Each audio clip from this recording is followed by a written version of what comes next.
Well, hey everyone, it's Lynnea. Welcome to the Pear Blossom Press and Hero Arts Hop.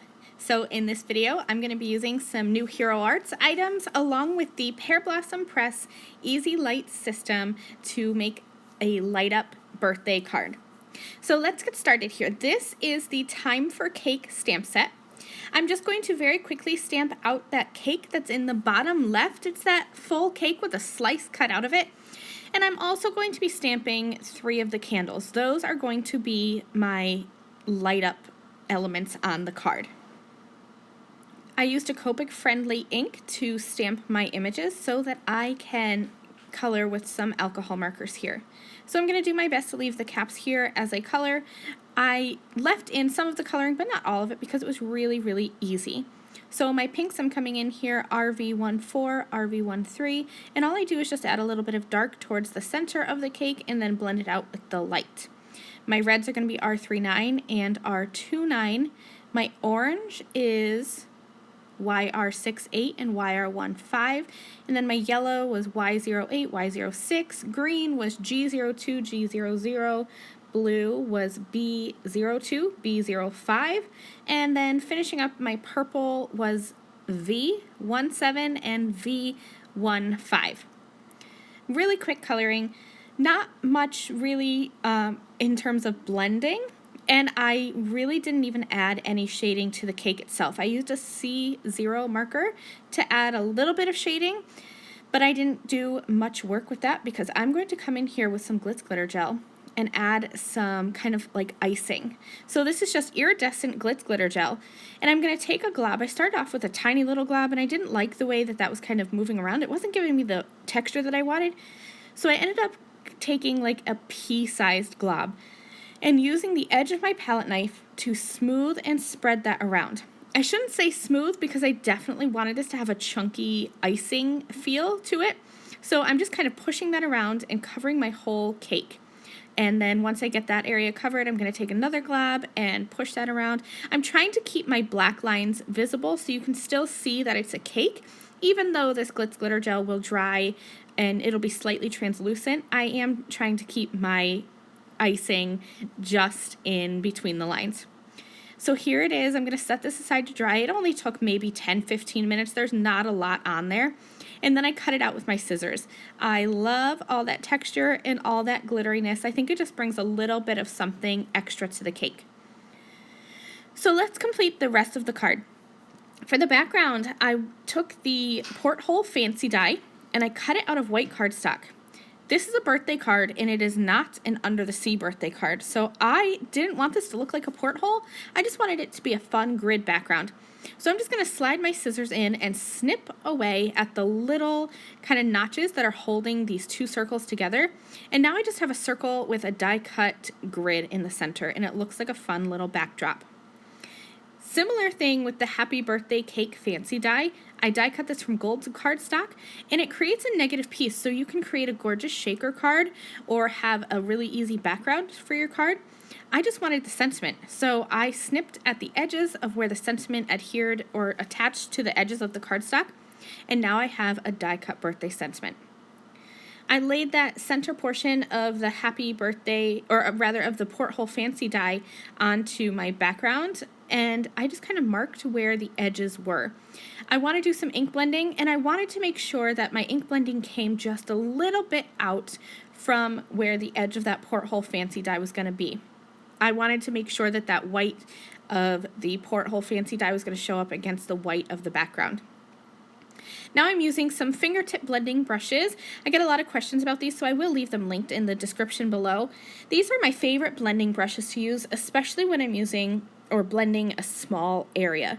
So even though this Porthole Fancy die is a pretty large circle, I would still consider that I am blending each color into a small area. And I want to make sure that each color is represented. And so if I use a large brush, I'm going to be covering a larger surface area at one time. So using these small fingertip brushes just help me to be able to incorporate all the colors of the rainbow. I'm using Distress Oxide inks, but you can use whatever inks you have and whichever inks you like.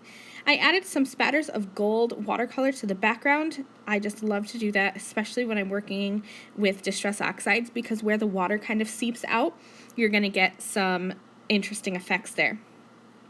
I'm taking some purple tape and just temporarily adhering down that porthole fancy die onto my background so that I know right where it's going to be. Now I need to set up the mechanism for the Pear Blossom Press Easy Lights. So I put my cake onto my card background where I want it to be, and I marked with my pencil right where those flames are.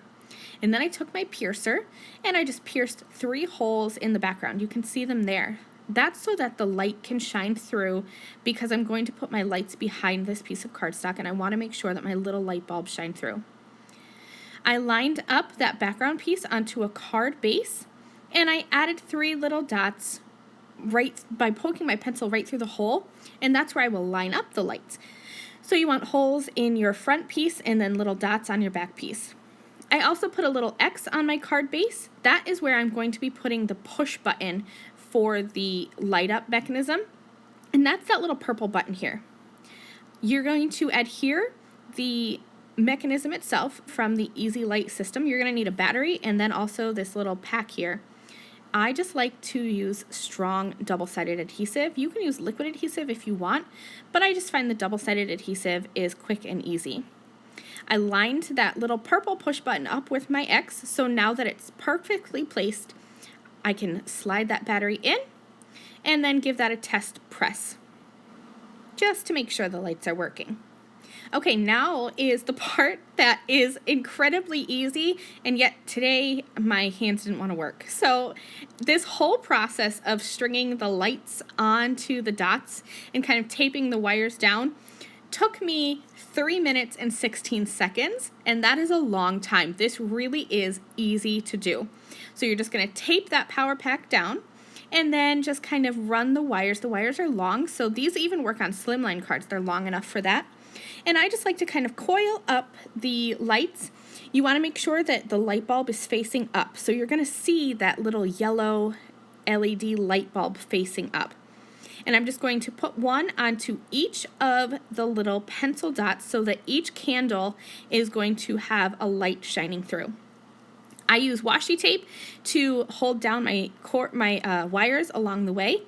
And I just like to kind of loop-de-loop them around each other. And I start at one end. This time I started on the left, and then I just continue working on over to the right.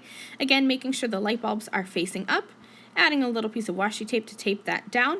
And I do make sure that I press that button to make sure that all the lights are working correctly as I am assembling my card. Now here's a game changer. This is some double thick foam tape. You want to make sure you have a double thick layer of tape. So if you're using just regular foam tape, you want to double it over on itself and run this around the edge of your card. Otherwise, when you adhere your panel on front, you're going to have that button might get pressed in the mail. So you want to have some lift. This double thick foam tape is sold by Pear Blossom Press, and I will link that below. This is absolutely amazing because you can easily add this around your light up mechanism and then add your card panel on top, making sure that those little holes line up with the light bulbs. And then your button isn't going to be pressed during transit. You can easily press on the button and your lights will shine through. Super, super fun. I'm just going to quickly go ahead and assemble the rest of the card. So I'm going to adhere this white porthole fancy die cut. And I'm just adhering that with some liquid adhesive in the center of my card, framing up those 3 little dots that are going to be for the candles. I'm using liquid adhesive. You could pop this up with foam if you wanted to, but I just use the liquid to adhere it flat. It makes it easier to adhere my die cut sentiment too, because otherwise I would have had to pop up my sentiment. I do want to pop up my cake though. Again, you don't have to. I just wanted to have a little bit of dimension. So I'm going to go ahead and just add some foam squares, peel the backing off of those, and then line up the cake, candles on the cake with the 3 little dots where my light bulbs are. Once I get that in place, all you have to do is write a little note on the inside that tells the recipient to, hey, press the cake for a fun little surprise. And look at that, when you press the center of the cake, you have all 3 of those little birthday candles lighting up. I'm going to add my happy birthday die cut sentiment with some liquid adhesive, and that's going to finish the card. I love all the glitz and glam here with that special light up effect. Thank you so much to Pear Blossom Press and Hero Arts for having me and letting me join in on this collaboration hop. I hope that you learned some tips and tricks along the way and that you were inspired by my card. The products I used in today's video are listed and linked in the video description below. And also remember to hop along through the collaboration hop. I'll see you soon. Bye. Thank you again very much for watching this video. If you liked this video and you'd like to see more from me, please hit that subscribe button that is on the screen now. And here are a few other videos that I thought you might enjoy.